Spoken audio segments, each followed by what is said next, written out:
Hey everyone, Aardvark here. I'm back with another tutorial for survival utilities. I'm going to be covering everything up to version 1.8.5. The title may say 4, but don't worry about it. Because I just released another beta today, so I might as well talk about that briefly. Sorry about the loud keyboard and mouse. This is the quietest keyboard I can find, so we're just going to have to live with it. And also the rustling of paper as I attempt to read my handwriting. I've got a list of everything. It's gonna take us a while, but here we go. Alright, first thing first, is footprints. This is a way that you can track players, which you can't really do in Minecraft otherwise. You can do it with locator maps, but those are Bedrock Edition only, and Legacy, but who cares. So as you can see, as I walk along sand, or red sand, we should have prepared this before, but you know, and also dirt, you will leave behind footprints wherever you stand. And they do not disappear over time. That's something that a lot of people said should happen, or just assume happens. I can't make that happen, it would be way too laggy to have that many like tile entities. But you can use the rake, which is crafted like this, to get rid of them. Another way to bypass footprints is you could just sneak. If you're sneaking up to someone's house to steal their items, you can sneak. And you won't leave footprints. And then there's one other way as well, which is the light-footed enchantment, which can be put on boots. And I need an anvil. There we go. So, when you put light-footed on boots, it's quite a common enchantment. You shouldn't have too many issues getting it, but I doubt you'll be playing with the footprints, honestly, because they are annoying. But as you can see, I don't leave footprints even when I'm not sneaking. Well, I have these. So the footprints can be turned off in config.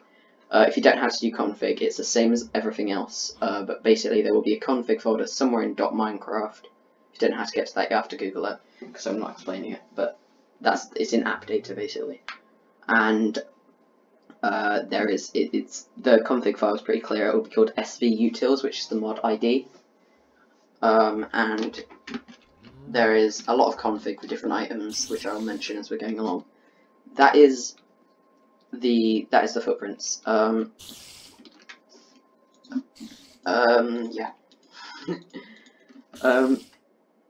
Oh, it's going so well.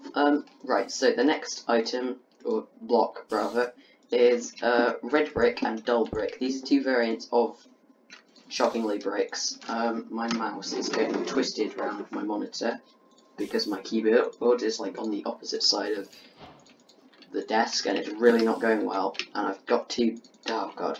Alright, here we go. So these have slab and stair variants as well, and these should all work fine. You shouldn't have any issues with these. That was a thing originally that I was causing problems with the servers, but they should definitely work now. Servers with dull bricks for some reason. So these are crafted kind of like how you craft hardened terracotta with a die. You just need 8 of them around a die for red bricks, and the same for dull bricks. And you will get yourself those, and then you craft the stairs and the slabs as you would normally.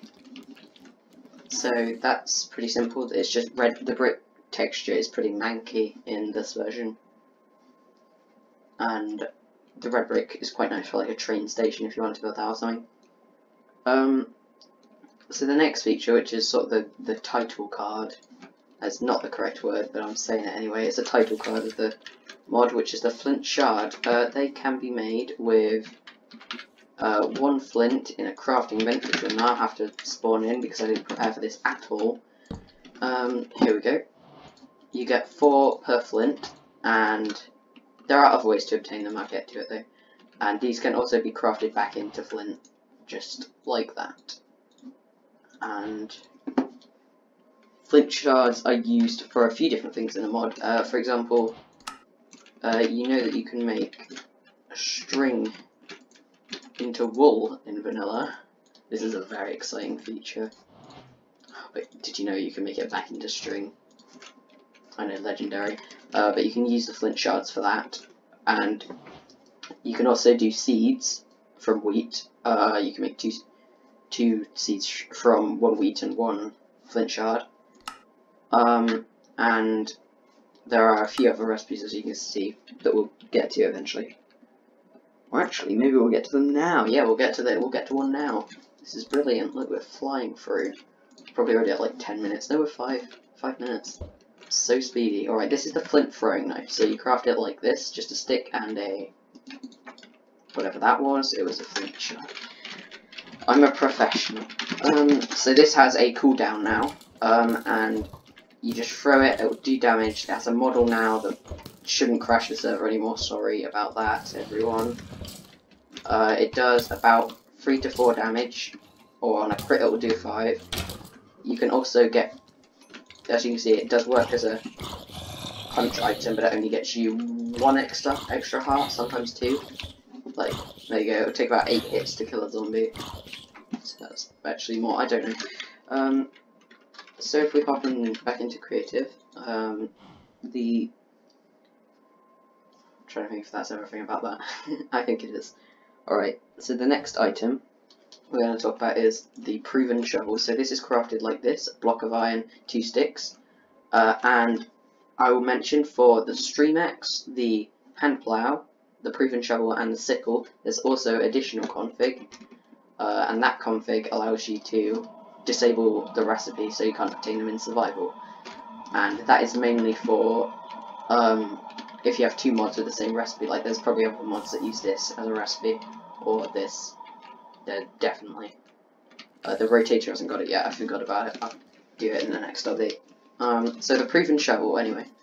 The proven shovel is a way to get guaranteed flint, but you, well, sort of. You won't get flint, you'll get flint shards. And it's the other way to obtain them. Okay, and hop into survival. There you go. You will always get 1 flint shard, so it's a bit quicker to gathering stuff. It's also better than iron and worse than diamond as a normal shovel. So this is the group of specialised tools which I wanted to add as well. So quick glance at the old sheet. Okay, right, hand plough and sickle. So these sort of go together. This was from a farming update from a while ago. And there's an additional feature that also sort of goes with them. And if I grab 64 of them and let's grab some carrots as well, why not? So this will work with vanilla crops. It doesn't work with non-vanilla, and I'm sorry about that.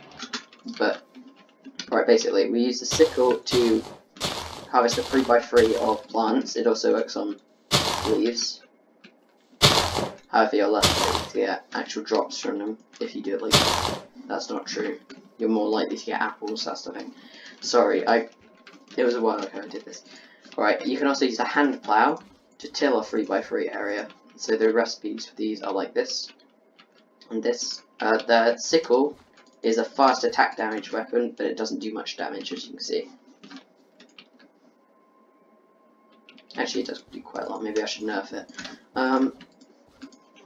So this is all well and good, but you still got to plant all the seeds, right? Wrong. If you hold right click, that was cheesy. If you hold right click with any vanilla crop item, when I say any vanilla, it's seeds, carrots, beetroot, and the other one, potatoes.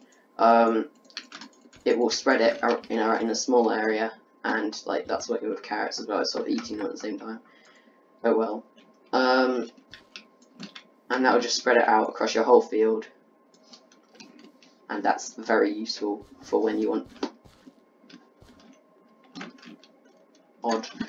very useful for when you want to actually plant a large field.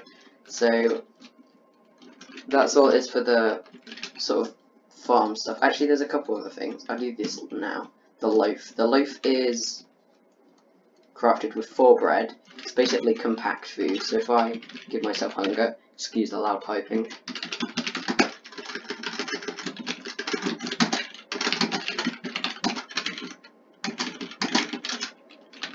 Yeah, okay, I've given it to myself for way too long. Let's grab some milk.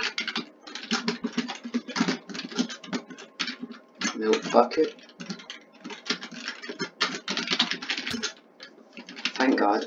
Right, so when you eat one of these loaves, it will do the normal amount of bread and it will give you 3 of them back. So basically it's compact food, but when you want to actually eat it, you'll need the spare slot open. But it is still a profit for how much bread you would be carrying. So that is what the loaf is. Also, it will now work with the inventory glitches and that. Like if your inventory's full, it will drop it. The bread that took too long to figure out. What's next? Axe. Right, the stream axe.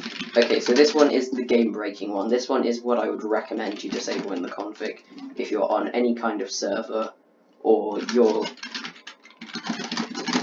you don't trust anyone on there, because this will destroy a base in a single misclick if you're not careful.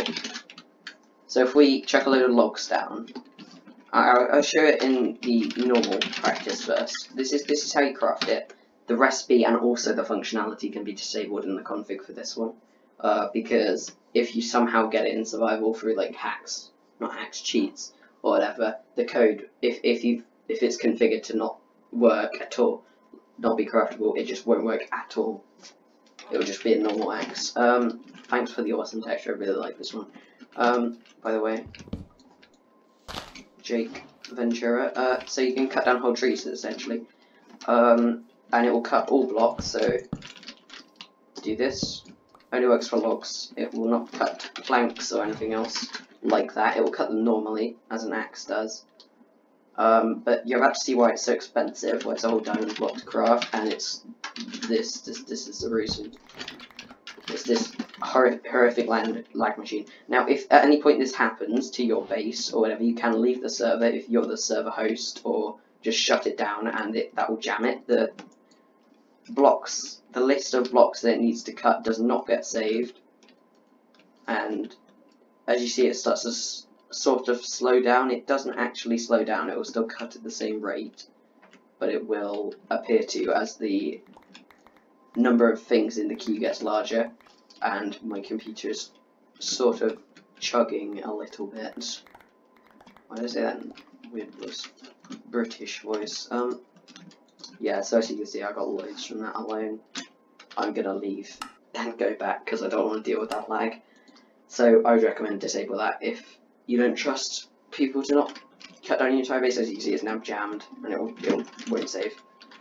So next up we have the rotator. Shockingly, this rotates things. I've nerfed this, sort of. You can't rotate that anymore. You can rotate this, but you can't rotate that. And I would really like it if you could rotate them all, but the thing is, Forge has weird, and Minecraft, it has weird rotation algorithms, and not algorithms, I don't know what I mean, but I mean something, and it has to be like this, otherwise it will be really inconsistent the way it rotates. That's not true, by the way. Some other people have obviously done this better than me, but I'll figure it out eventually, one day. So that has durability, by the way. That's one of the special tools. Oh, and it's crafted like that, which I need to add for a config to disable that, but I'll do that. Oh, the list is painfully long. Right, these are the arrows. This is another use of the flint shard. Essentially 1.5 flint, and the normal amount of sticks and feathers get you barbed arrows. They just do a bit more damage, about 1.5 times. If I get this S, I can insta-kill cows. Pretty sure I can't like this. Yeah, there you go. So, barbed arrows do a bit more damage. That's their thing. And then there is the prismarine arrows. By the way, they all show up in the... Like, the survival utilities items do now show up in the search. Because I forgot to register them with a creative tab, because it sorts them into it instead. But as you can see, these are very high damage arrows. That wasn't really proof, but they do like twice as much as a normal arrow, and they have a special power, which is they go at a normal speed in the water. They don't slow down like a normal arrow does. A normal arrow will do, give that S arrow 64. A normal arrow will do, right, brilliant example. We're gonna head over to a river. There should be one somewhere. Even better. Oh, is that fill command? Let's just spam up arrow. Oh, I relogged. 30, 30, 30, water. Ooh, lovely lag. Yeah, my computer made a weird noise there. As you can see, it goes at a normal rate, but when we don't have those, it will... Right, I can't really see it from here. Let's go and create it for this bit. A normal arrow will do... This is just a disaster, isn't it? Night vision, there we go. A normal arrow will do that. But a prismarine one won't. That took much too long. Where are we now? Mattox. So Mattox are a combination of free tools. Like this, you do the gem, or the plank, or whatever, along with the tools. These are not compatible in this with other mods, in the sense that there won't be like a ruby Mattox pre-generated, because I have no idea how to do that. But they do work with other mods' blocks, and basically they're a combination tool. They have the durability of a normal tool, so that's a disadvantage, and they cost a little bit more. But they break everything. I don't have any other mods ores to test it on. I'll prove it. But they do break other mods ores pretty accurately. If a block has the material of rock or the material of dirt or whatever, it will know it can break it. Let's execute these lads. I don't know how I did that. So we have Beheading next. Beheading is another enchantment for the mod, and what it will do is, where is anvil? There we go. Beheading is pretty self-explanatory. You get the head. If the head is in vanilla, you'll get the head from the mob. However, well, for example, summon skeleton, hit him a couple times, head is guaranteed. I don't like how in Tinker's their beheading thing isn't guaranteed. That annoys me, so that's what this is. It works on zombies, and it will also work on creepers. I've got a creeper. Okay.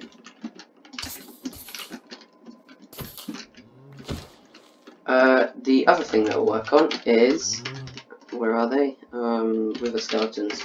However, that's a witch. So yeah. They won't drop their normal skull, they'll drop a skeleton skull, because that would be so OP, and I'm not allowing it. Sorry, everyone. It works on players. You will get their head with a name of the player name, and that works fine. You shouldn't have any problems with that. I can't test it because I haven't got another account to hand, but oh well. Yeah, now, apart from, you know, mob heads, why would you want mob heads? Well, that was such a brilliant line, wasn't it? You can tell, like, it's basically scripted. If you have a skeleton head and I summon skeleton, skeleton, skeleton, skeleton, skeleton, these guys will not target me. I can kill them, they don't care. This could be good for, well, many things actually. It's very useful. This works for zombies as well, but as soon as I take that off, not so friendly. Put it back on, not an issue. Obviously, all of the mobs will still attack me. But if I had a zombie head, I could quickly put that on to make this guy go away while I run off, or whatever. And the creeper head also works, sort of. The creepers will, because the reason for this is actually just technical limitations, also known as I don't understand how mob AI works very well. If I get a bunch of these while I'm wearing this, they will literally run away from me. They will run. However, if they get too, and they will sort of jitter around and get confused, but generally they will keep away from me. However, if one gets too close, explosion happens. Let's just distract this guy. Oh, what? Right. Don't want to die in a tutorial video, that would be not very good. So that's what beheading does. If I grab torches in either hand, there's an extra function of sort of mobs running away from you that I added. So it's a cave spider.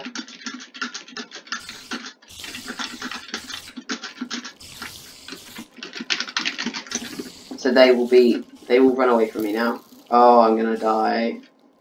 No, eat the loaf. I haven't got any carrots, it is. These guys will run away, they'll be less aggressive at night, they won't try and come up to me, they'll literally just run away at night. But they will generally just scurry around. Sometimes they might get close enough to hit. Prove my point, please. There we go. But generally they will stick away from me while you're holding torches in your left or your right hand. So, creative time. What's next? Oh, bait. So I used to have the baiting as this enchantment for the fishing rod. It was confusing, it was buggy, it wasn't good. This is a new system. So baiting does have a config there, yeah, that's the word. But it's not to disable the recipe, which is this. It is instead to control whether fish is guaranteed from it or not. If you have the config true, you'll always get one fish per bait, otherwise it will be a random 50% chance. I wasn't sure whether it was OP or not, so I put that. And it was my test config. So this basically, I get a fish every time I retract if I have bait in my left hand. Or if I switch, I think it works. Nope, it doesn't. I'll fix it at some point. As you can see, I'm getting fish every time. That would be 50% of the time. Otherwise, you only get salmon and cod. So it's pretty useful. This is a brilliant use for rotten flesh if you can be bothered. Obviously, you still have to cook the fish and everything, so it's not amazing. But bait does have another use, and that is... Nope, wrong button, and now I'm drowning. That use is zombie bait. Now, zombie bait is yet another glitchy AI behavior mod, but it's actually quite cool. If you have a zombie bait, and there are zombies within 12 blocks of it, that zombie will run towards it. So if I have a bunch here, they will all run towards the bait and just chill. However, as you can see, they wander off, and then they'll run back. So I have loads and loads and loads and loads and loads and loads. There we go. You'll sort of observe the effect more clearly as sort of members of the horde will sort of leave, and they'll come back, and repeat. So this is pretty useful. Just for like traps. Like you can have these guys they will go in there, they will not hesitate. Unless they get stuck, maybe. The bigger of a hole. There we go. But you know, this could be great for a spawner as well. Right, what's next? The next item on the list is the spikes. So onto the traps now. Oh yes. So the spikes are yet another awesome texture. Thank you very much. Are crafted like this. You get 2 of them, and they do slightly more damage than magma blocks. Yet another awesome texture. Thank you very much. I'm gonna say that every time one of these textures comes up. And these guys. Here you go. Here's an application of this. This does 1.25. We're gonna fly away from that. This does 1.25 damage every tick, or every time they stand on it. and are able to get hurt, because you can't get hurt while it's red. But that's essentially what it's for. And there is a slightly upgraded version of that, which is the bear trap. 3 iron ingots and a spike will give you, there you go, it will snap on him and give him slowness. If I switch into daytime and then I switch into survival, you'll see how good this is. I'm gonna die / effect ACS regeneration 130. There we go. So if I accidentally stand on one of these, it does about half my health, nearly, and it also gives me slowness. If you want to reset these, you just right click on it, or you can provide it with redstone power. And, you know, I'm not going to do that again because I will die. So, if we head back to creative, we can take a look at the next thing, which is the rope ladder. So this is for perhaps when you're traversing a mountain, or just in your builds generally. And you're up here, maybe, I don't know how you got up here, but let's just say for the sake of the story that you did. You can, it's sort of like a reverse scaffolding, like scaffolding is in 1.14. We can just game mode S. Ooh, it's broken. Oh no, it isn't. You can't be standing on top of it, turns out. So you just keep right clicking until you get to the bottom, and then it'll start getting chucked off. Climb to the bottom. Don't do that, but basically it's a ladder that hangs. You can see how it works.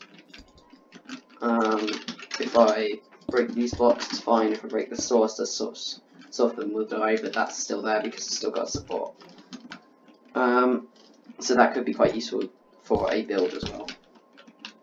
You just place them by placing them along the top face, as long as you're not standing on it. So next up is the, you can craft the note block, no epic texture, the note block detuner, with a note block, a iron ingot, and a stick, and that is, this is the redstone section, this is the last stuff we've got. That's a crafting table, not a note block. You can tell how good I am at this game. So, let's say I tune up a note block. Now there is no way to tune it back down. Let's say I missed a note by accident. Other than going all the way back round. Not fun. However, with this, you can go like that. So that's pretty great. It does have durability, but unless you do a ridiculous amount of note blocking, that's not going to be an issue. Oh yeah, this is the last item. This has taken 28 minutes. God, no one's going to watch till this end, till the end. If you're still here, comment down below. God, what a waste of time. So this is the observer, the activator. It's crafted like this, pretty simple. And you just use it to deactivate an observer, so I can still have updates going along, because in the normal version, when you're building, well, sorry, the most recent version, and even before that, observers wouldn't tick when they're placed, and they would be a lot easier to work with, but now we can just do that while we're testing our redstone contraption, and then turn it back on. You know, you could use this to stop an observer clock. It's pretty useful. And these, both the footprints and the deactivated observer, are compatible with any texture pack that you have on. And I'm not going to prove that unless I actually have one. No, we're not doing it. We're not doing it. We're doing it. Alright.